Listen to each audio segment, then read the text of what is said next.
Who was Mary Magdalene? Was she a repentant prostitute? Was she a saint? A witness to the crucifixion and the resurrection? Or was she, as Dan Brown suggests, Jesus' wife? Was she actually married to Jesus? Did she have a child by him? I'm going to look at this idea, not specifically with Dan Brown, but more to do with a writer called Lyn Picknett, who has written books about this. And she takes this to the extreme, where Mary Magdalene has been marginalised and given a bad press by the Catholic Church.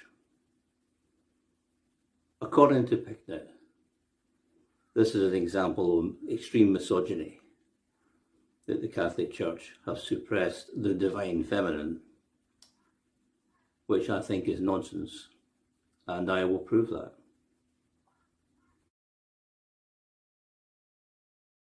At the beginning of the Christian era, there were two competing versions of Christianity.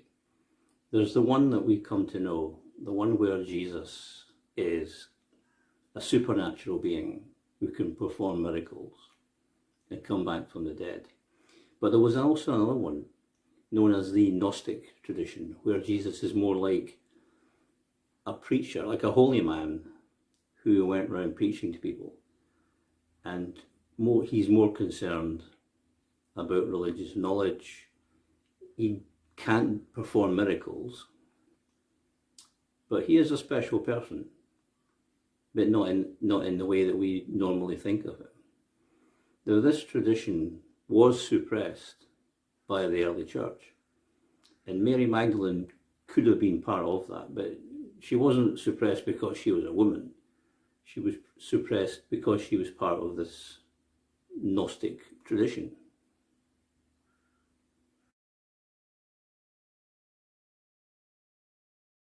According to Lyn Picknett and others, Mary Magdalene had a much more important role to play in the early church than has been acknowledged. She may have been married to Jesus and had a child. She also may have been a woman of substance, a woman of means who provided financial support for Jesus and the disciples in the early days.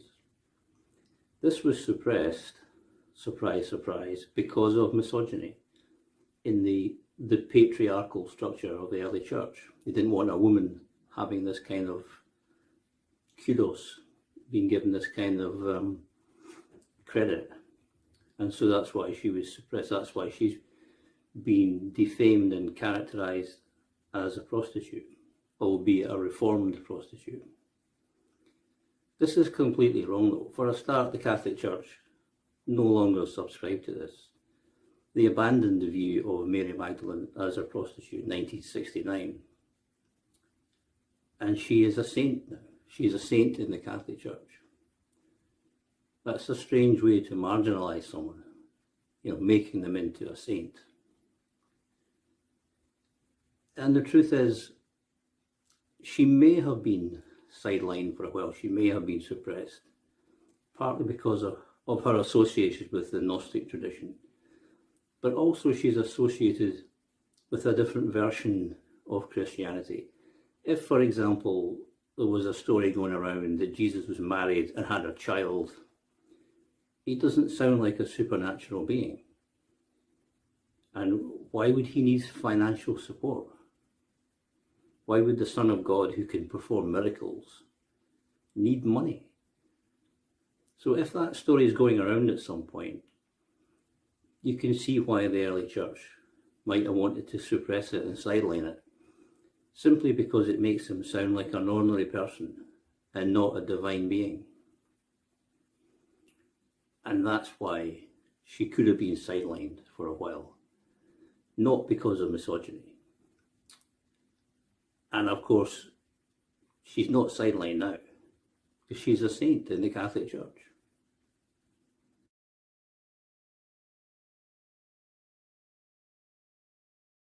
The truth is that the Catholic Church is a goddess religion. There is a goddess at the heart of it.